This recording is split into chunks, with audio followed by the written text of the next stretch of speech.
Hello and welcome back to my channel. In today's video, we're talking about how I messed up very badly and cost myself a lot of money and basically did an order for free. It actually cost me about $16. So I wanted to basically share this so we could more or less learn together. Though I don't know how I could have necessarily avoided this really, because we'll cover one philosophy I have about payment and then just to know what I didn't know. So some background.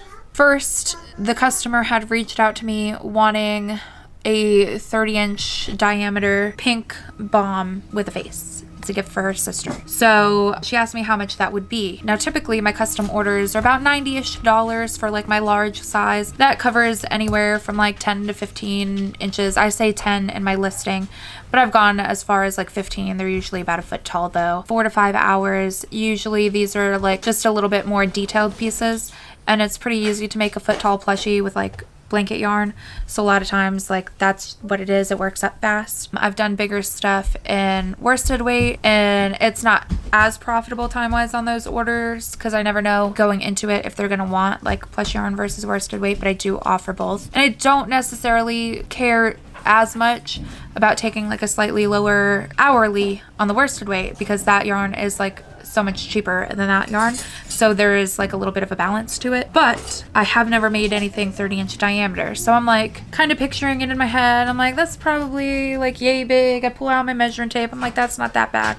It's two of my laptops sitting side by side. And I'm thinking it's just going to take time to make the sphere. Let me just add, buy myself a few hours more or less.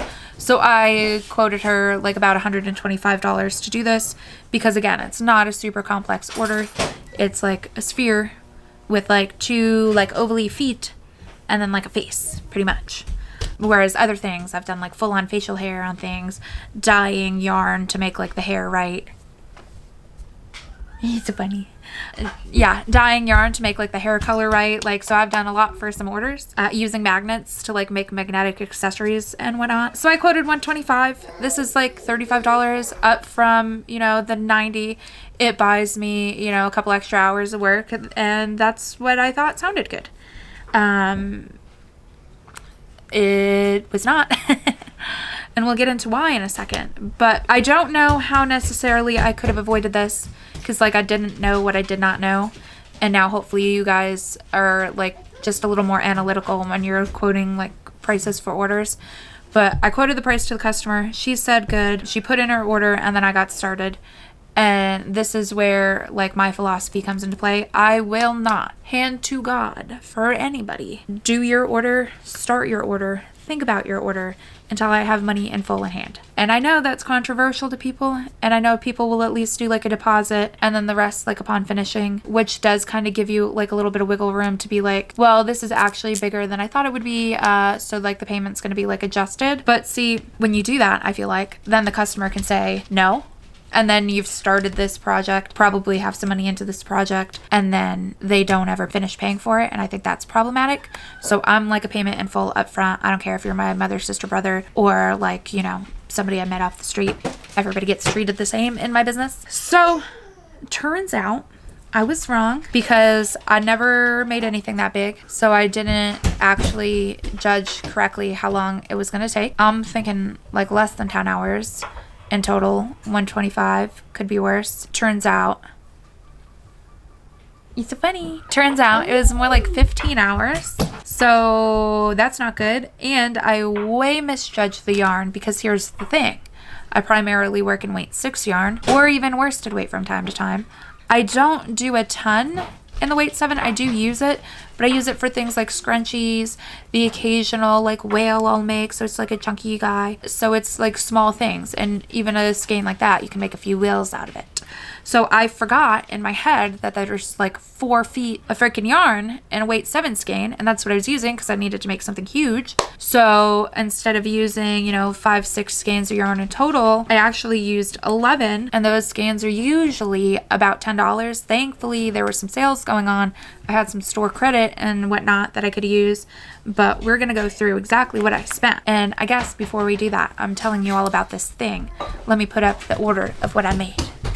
It's majestic, but it's very huge. And I know looking at it finished, you're well, no dip. That obviously should cost more than $125. But I made it in my head first, and I did not come to that conclusion. Looking at it now, it's obvious, but like it wasn't made yet, so I didn't know.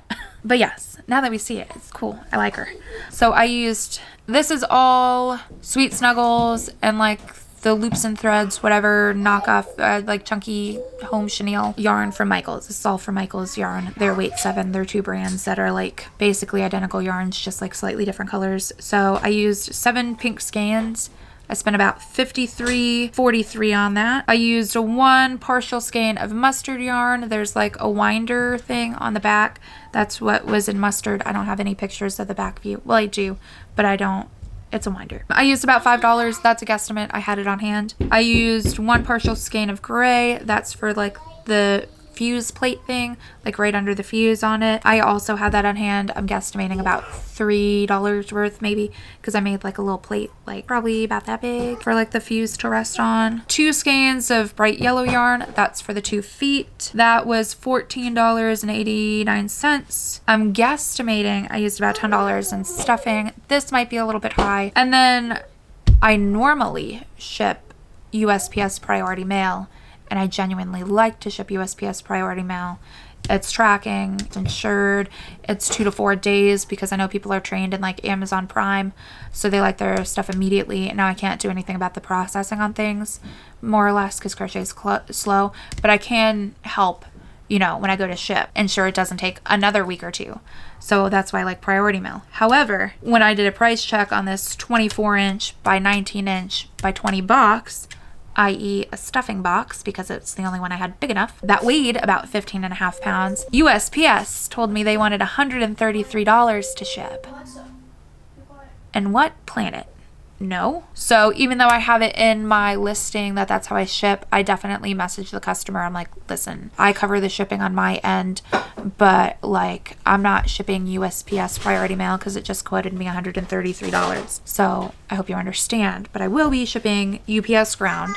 It is 2 to 5 days instead of 2 to 4 days, and that might also be affected by 4th of July.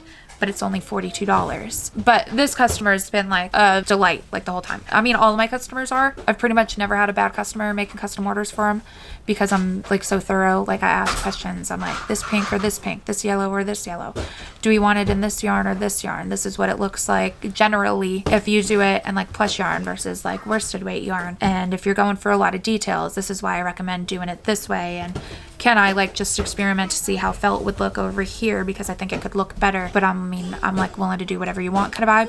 So I'm like that detailed on every single order that like I've never had a customer be like, no thanks. So she was cool, and we did the $42 to ship. And that's to let you know, also it took $42 to ship. It was like 41 and some change, but I rounded up to 42. So in total, the order was $125, however, plus tax for her. However, I actually got about $112 out of that because of the fees that Etsy takes. It's a 6.5 transaction fee plus like a 3% like processing fee, and that's true across the board for like Square and like Squarespace and Shopify and everything. So that's standard fare, and then plus like 20 cents or something because they tack that onto every order just because. So I actually made about $112 on the order, but then if you add up all of my materials that I listed out and the $42 in shipping, I actually only made none.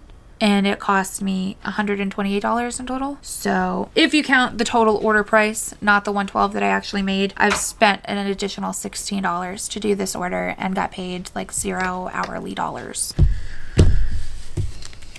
'Tis not my favorite. So like I said, I don't know necessarily how I could have avoided this for myself, because I don't plan on changing my business model of like cash up front first, because that protects me. That also protects the buyer. You know, they paid for something, and then at that point, if they don't get it, then they have the like ability to dispute it in Etsy and with their bank and get their money back, because I did not fulfill what I was supposed to do. But at the same time, it becomes like a civil matter. If like we had a deal worked out that they were going to pay me more money and then they didn't, there is not a whole lot of protection for that unless you're trying to go to civil court. So it's just, I'm more comfortable doing it my way, and I really do think that is the superior way. But by all means, you guys do you. That's cool. But for me, this is how I do it. So I don't know what I could have done different because I just didn't have the experience with making anything that big, and I just didn't have the experience with weight 7 enough to like remember there's like no yarn in those skeins. Like the feet alone, I used an entire skein for, and the feet compared to like the plushie, as you've seen, I'll pop it up again. They're big, but they're not that big, and that was like a whole skein on each side, like legitimately. So yeah. But we can all learn now that generally something about that size is going to take about 15 hours and like $120 something in materials. So I guess we know now that we can like use that kind of as like a baseline for other larger orders and go from there. But yeah, I just wanted to share that because that's my mistake, and that's more or less what I learned from it, that I'm going to use that as a baseline now. And then you guys hopefully have that same kind of takeaway and can learn from it too, because I would hate for you guys to do what I just did and lose money on a big fat order. I even posted about how I just like got a big order and pissed that down the drain. But it's cool. It's cool. It was genuinely fun to make. It was like a fun project. And like I said, I've never made anything that big. So to have done that, even though some people have made like bigger, better things, I am still pretty proud of my accomplishment, and it is cool. I'm filing that away as like one of the cooler things that I made this year. If you've done anything similar, or if you have any like tips on pricing larger projects, please leave that in the description down below so you can help me and like help others who may not have experience with pricing those kind of projects. And don't forget to like and subscribe and hit that notification bell, and I will see you guys in the next one. Bye.